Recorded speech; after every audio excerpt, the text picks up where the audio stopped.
Olá, nós vamos fazer agora uma gravação de uma aula de conteúdo. Será sobre quantidade de calor, calorimetria e os conceitos envolvidos aí na calorimetria. Vamos então ao nosso livro-texto. Na página 33, nós temos o título Calor e Variação de Temperatura. Então, nós iremos tratar de conteúdos que envolvem calor e a variação da temperatura. O calor nós já vimos, é uma forma de energia em trânsito, e nós iremos, portanto, aí para o nosso primeiro tópico, que é sobre a capacidade térmica, né? A variação da temperatura, podemos aqui comentar, certo? A variação da temperatura, como disse, né, ela ocorre sempre que há uma transferência de calor, vamos chamar inclusive de calor sensível. Então, a variação de temperatura, ela está presente quando ocorre o aquecimento ou o resfriamento de um corpo. O corpo que aquece varia a temperatura de forma positiva. O corpo que resfria varia a temperatura de forma negativa. Quando ocorre a variação de temperatura, há uma troca de calor. Há uma troca de calor. E essa troca de calor, ela ocorre devido à variação de temperatura e pode ser caracterizado durante essa troca uma propriedade física chamada capacidade térmica. Essa capacidade térmica nós iremos representar pela letra C maiúscula, né? Letra C. E o que é a capacidade térmica? É a razão entre a quantidade de calor transferida, que será representada pela letra Q, e a variação de temperatura, certo? Então, a capacidade térmica é a razão entre a quantidade de calor e a variação de temperatura. Então, nós podemos colocar Q sobre delta T, né? Que, inclusive, vamos destacar aqui na expressão matemática. O Q é quantidade de calor. O ΔT é variação de temperatura. E o C maiúsculo é capacidade térmica. Tá bem? Bem, a capacidade térmica, ela será representada pela letra C e terá a unidade Joule por grau Celsius ou graus Kelvin, né? Pode ser Joule por Kelvin ou caloria por grau Celsius, né? Essas duas unidades da capacidade térmica é bastante usual, certo? Para calcular a quantidade de calor, né, necessária para aquecer ou resfriar um corpo a partir de sua capacidade térmica, nós iremos usar essa fórmula quando for envolvida a capacidade térmica do corpo. O que nós temos que estar atentos, por exemplo, é no significado dessa propriedade. Então, por exemplo, se um corpo tem uma capacidade térmica igual a 500 calorias por grau Celsius, o que nós entendemos? Qual é o significado?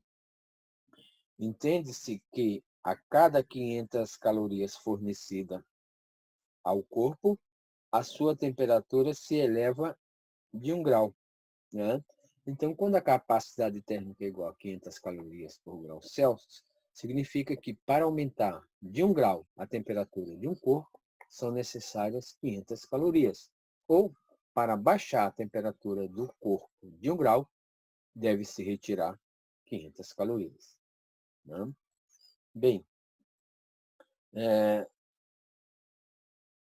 uma relação entre caloria e joule, né, é muito conhecido, né, como equivalente mecânico.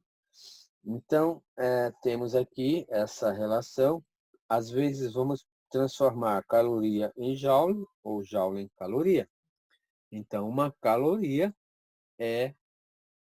que é representada pela palavra cal, né, caloria, é aproximadamente igual a 4,186 joules. Quando ocorre essa transferência de calor para aumentar ou diminuir a temperatura, esse calor é chamado de calor sensível. É o calor necessário para o aquecimento ou para o resfriamento de um determinado corpo. Ok? Muito bem. Vamos falar de outro conceito agora, né? Que vamos chamar aqui, né, de calor específico. Então, calor específico é um novo conceito. Vimos o conceito de capacidade térmica. Veja, a capacidade térmica de um corpo, né, depende do tamanho do corpo. A capacidade térmica de uma colher, para que você aumente a temperatura de 1 grau, é diferente da capacidade térmica de uma panela, de mesmo material, digamos ali de alumínio, né, ou aço inox. Então, essa capacidade térmica da colher e da panela, de mesmo material, são diferentes porque as suas massas são diferentes. Agora, também a capacidade térmica pode ser diferente para corpos de materiais diferentes. Na verdade, para que essa ambiguidade seja resolvida, né, nós vamos definir um outro conceito, que vai ser o conceito de calor específico.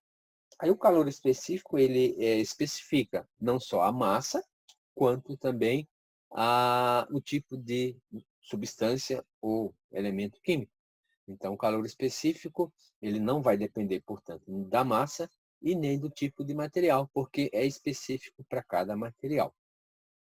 O calor específico, portanto, ele vai ser definido, né, o calor específico, da seguinte forma. Então, acompanhe aqui. O calor específico, ele será representado pela letra C, uma letra C minúscula, né? Aqui também a letra C minúscula. E a quantidade de calor que deve ser fornecida ou retirada, a massa unitária de uma substância, né? Para que sofra uma variação unitária de temperatura. Então, veja que o calor específico está associado a 1 grama para 1 grau. É o calor necessário para que 1 grama de uma determinada substância varie a sua temperatura de 1 grau. Essa quantidade de calor é chamada de calor específico. A fórmula para o cálculo do calor específico é esta daqui. C igual a Q sobre M delta T, onde M é a massa, né?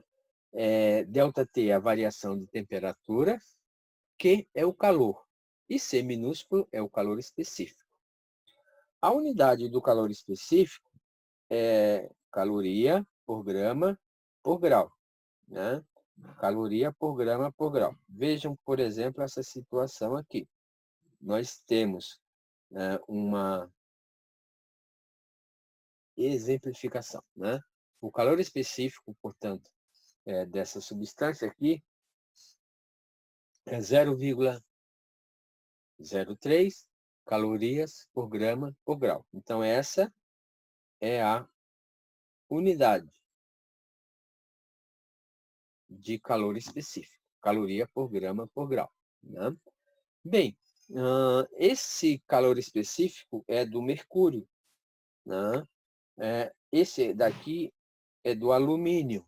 Veja que cada substância tem um calor específico diferente. não, do alumínio é maior, significa que para variar 1 grau de 1 grama de uma substância, eu preciso mais calor. Já o mercúrio é mais eficiente. Para variar 1 grau de 1 grama de mercúrio, eu só preciso de 0,03 calorias. Bem, outras substâncias, aqui temos no caso do cobre, né, que é 0,09 calorias por grama por grau. Tá? Temos aqui uma equação, chamada equação fundamental da calorimetria. É, na verdade, a equação que já havíamos mostrado ali com o calor específico, só que agora com o delta, com o Q isolado, explicitamente isolado, né? Então, a equação fundamental da calorimetria é a fórmula que envolve o calor, a massa, o calor específico e a variação da temperatura, ΔT, né? Conforme está expresso aqui. E aqui algumas situações, ou melhor, alguns exemplos, né, de calor específico de substâncias, como, por exemplo, a água, né, tem um determinado calor específico, que é 1 caloria por grama por grau. O vapor d'água, 0,48, o gelo, 0,5. Então, a água, dependendo do seu estado físico, tem 3 valores de calor específico. 1 caloria por grama por grau, quando estiver no estado líquido. 0,48 calorias por grama por grau, quando estiver no estado vapor. E 0,5 calorias por grama por grau, quando estiver no estado sólido. Temos ainda o calor específico do vidro, né? Do ferro, da prata, do ouro, né? Da madeira e alumínio. No próximo momento que vamos fazer, na próxima aula, vamos então fazer, acho que vamos fazer uma aplicação, né, rapidinho aqui, do nosso calor sensível, né? Então, vamos fazer aqui uma aplicação. Muito bem. Então, vamos aplicar o conceito, né, de quantidade de calor sensível para corpos que variem a sua temperatura. Então, aqui nós temos a seguinte situação. Coloca-se 1 litro de água, portanto, 1.000 gramas de água, né, que a densidade da água é 1, com temperatura inicial de 25 graus, em uma jarra de vidro refratário. A jarra é colocada dentro de um forno elétrico que fornece calor a uma taxa de 150 calorias por segundo. Determine o tempo, então queremos saber o tempo em minutos, necessário para que a água dentro da jarra comece a ferver. Bem, para os cálculos, adote o calor específico da água igual a 1 caloria por grama por grau, a temperatura de ebulição da água, 100 graus. Despreze o calor necessário para aquecer a jarra. Muito bem. Então, nós temos aqui uma massa de água que está a 25 graus, né? Então, uma quantidade de água que é exatamente 1.000 gramas, né?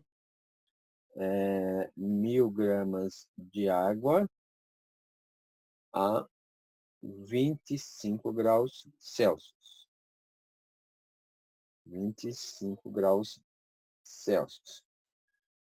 Nós queremos saber a quantidade de calor porque, veja bem, você tem aqui a seguinte informação, ó, são 150 calorias a cada segundo. Então, quanto tempo é necessário para que eu forneça uma quantidade de calor para a água de forma que ela atinja a temperatura de 100 graus, né?